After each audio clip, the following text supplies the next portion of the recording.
My faith in humanity lives! Today I'm reviewing the book Where Shadows Lie by Allegra Pescatore.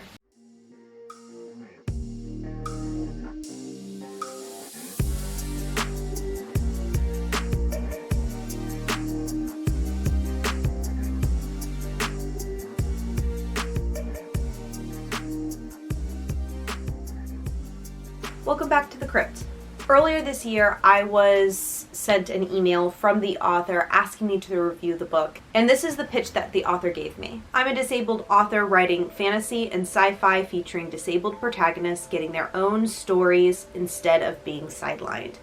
If you're at all interested, I would be happy to send you a review copy of either Where Shadows Lie, which features an ambulatory wheelchair user and chronically ill protagonist in an epic fantasy full of dragons, magic, and intrigue, in either ebook or audiobook.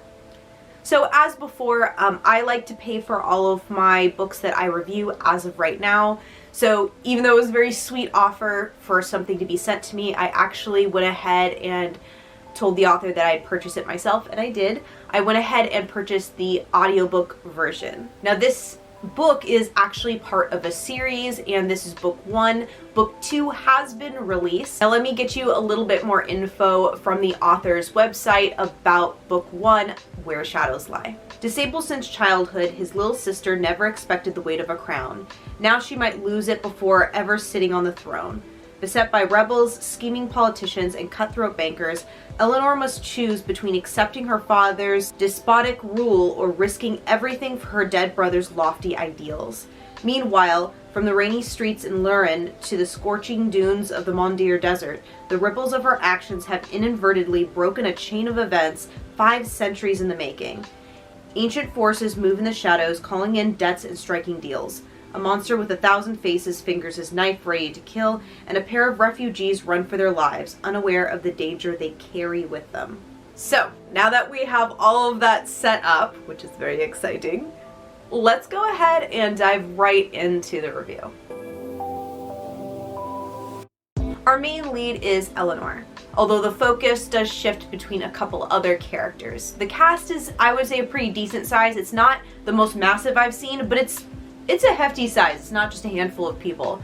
So there are quite a few characters. I'm really only going to cover a few that stuck out to me the most, but there are tons of characters within this book. At first it was really hard for me to identify with Eleanor because she's a very, very stubborn individual. She goes from a very nationalistic royal who, even though she knows she's under control of someone who is abusive and has abusive tendencies, justifies that in her head continuously and believes it is still the right thing to do. She goes from that mentality, completely bought in, hook, line, and sinker to her father's ideals, to joining a rebellion. It's a massive shift in viewpoint, and the book handles it really well.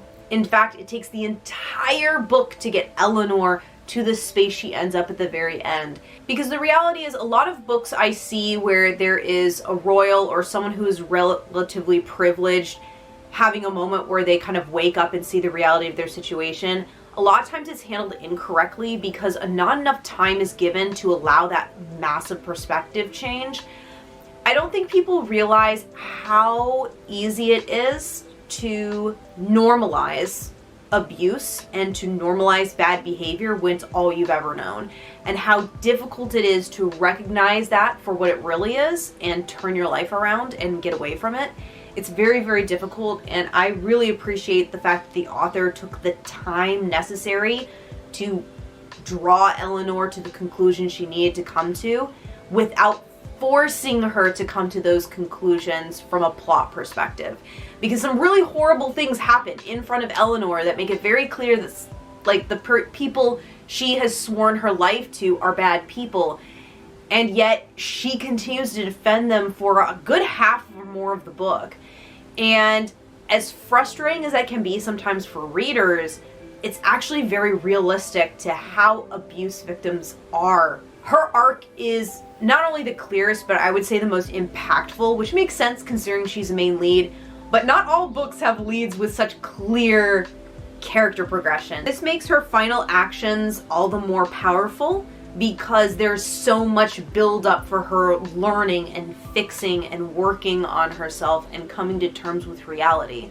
The next character I want to talk about is Faye. She's another strong and stubborn character type, and this is where I can see the book might not be for everyone, because unlike Eleanor, this character is stubborn and bitter to the point of it being almost ridiculous in places. Faye's chapters sometimes enraged me because of how irrational she would be, especially in her complete and utter refusal to properly communicate with people in life-threatening situations. That was very frustrating for me as a reader.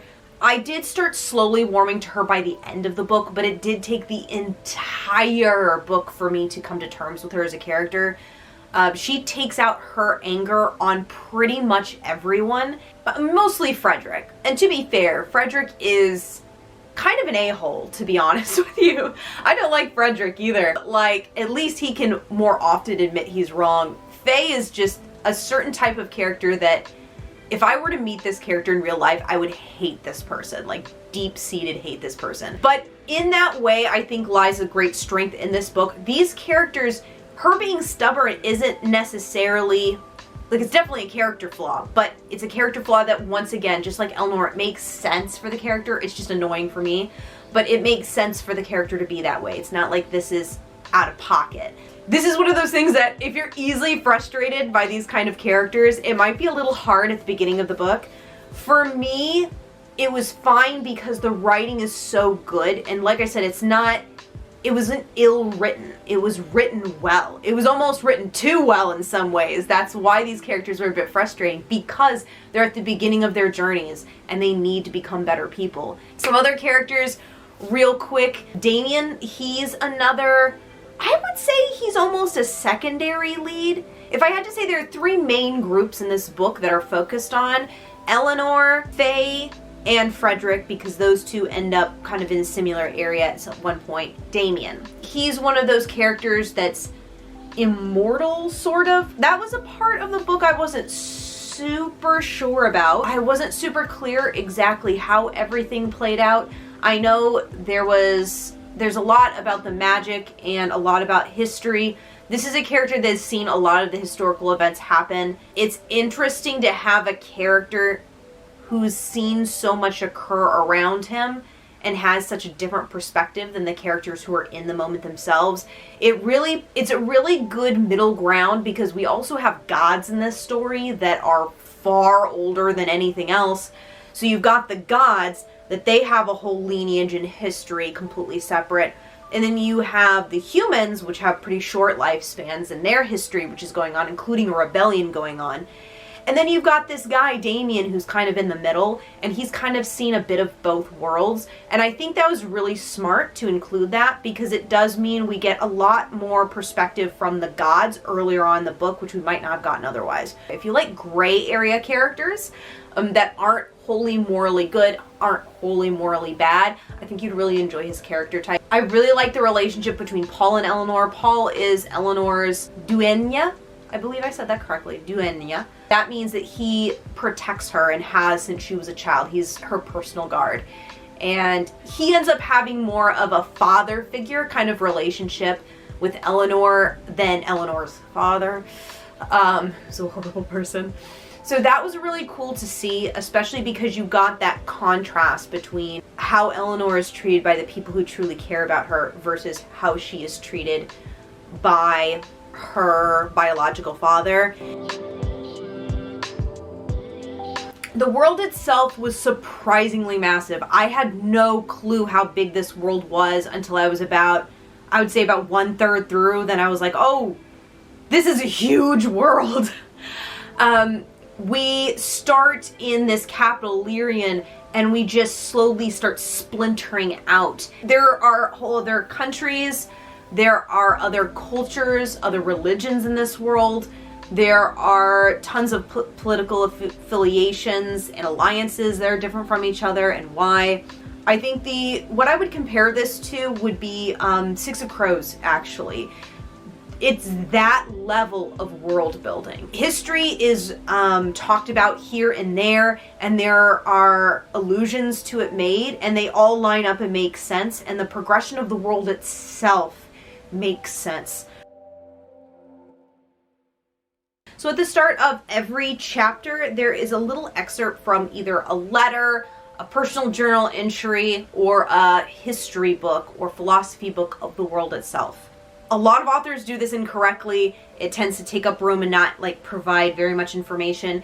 This author did it correctly, and it makes me so happy to see, because every single one of these does something for the world building or for your perspective of characters and events. So a great example is one of the little excerpts was a letter from Eleanor's mother to another character, and it reveals a little bit about Eleanor's mother that we do not really see very much in the book itself, because it's not focused on Eleanor's mother, so we don't really see her that often. Is a necessary element for us to understand how complicated some of the relationships are that we're not getting, because we're mostly getting the more narrow viewpoint of either Eleanor or one of the other characters like Gabriel. Oh, I totally didn't talk about Gabriel and characters, but he's very well written as well. There's so many characters, and they're all very well done. I don't have time to talk about all of them. He's actually a very major character too. I feel bad I didn't talk about him before, but anyway. As far as the chapters themselves, they are broken up by which character or group it focuses on. The book itself is written in third person, but that third person does focus on certain characters. So it will switch between Eleanor, Faye, Damien, and a couple others like Gabriel. Now, I have been annoyed in the past by this kind of swapping of focus before, but I actually did feel like this book did it pretty well, because it was rare for me to be frustrated by the switch. Most of the time when the switch happened, it was because something had occurred that would have an impact on another group, or I was getting to a point where I was wondering what was happening to the other group. So the timing of it was actually really well handled. I really can't think of a moment where it felt off or strange. It felt pretty even the whole way through. So I think the pacing of those changes, those focus changes, were good. As far as the theme of this book, if I had to think of what it would be, it would definitely concern Eleanor more than anybody else. Eleanor has this huge change where she has to see what is in front of her, understand the truth of it, no matter how painful that truth is, and change. It can be very difficult to see the truth that's in front of you, especially when that truth means that something you held dear for your entire life was actually a lie. I think it was handled very well, and it comes through very crisp and clear throughout the entire book. Because Eleanor isn't the only character that does have to face that. A few other characters also have a similar arc to them, that they have to come to the realization of a truth that is difficult for them to handle. This book for sure was a 5-star in my book. I don't give that out to very many books. This was phenomenally written, and I enjoyed every single bit of it. I am beyond impressed. I mean, I have a hard time finding 5-star books from like big house publishing. So to see an indie author do this, I'm so excited about this. So this was a real joy to read, and this is why I love reading. Books like this make me so excited, and for a while I was kind of forgetting that excitement for a bit because I was having such a hard time with books, but this book just brought my joy of reading and fantasy worlds back to life. I can't recommend this one enough. Obviously, I will leave all of the links down below, not just to buy the book on Amazon, but also to the author's website that has more information about the other books she's written, as well as her publishing company she's done. And I will also go ahead and link her YouTube channel. She actually does have a YouTube channel. So I'll link all of that info down below. So if you're watching this, thank you so much for emailing me about your work, Allegra, because I absolutely loved this book. And I am so excited to read the next one and seeing your worlds continue to grow. This was really fun. And thank you guys so much for watching. Special thanks to Haley Wrights for feedback about this series. I actually, as you could tell in this video, I did change the organization a little bit as per that feedback I received. So let me know if you guys like the new organization or any other areas you think I can tighten up for this review. And if you want to hear about more wonderful books like this one in the future, and you don't want to go through the pain of reading so many bad books first, understandable, feel free to subscribe down below and hit that bell notification so you're notified when the next part of this series goes up. And with that, I think it's time for me to get a hold of book 2 and start that one. I'm excited.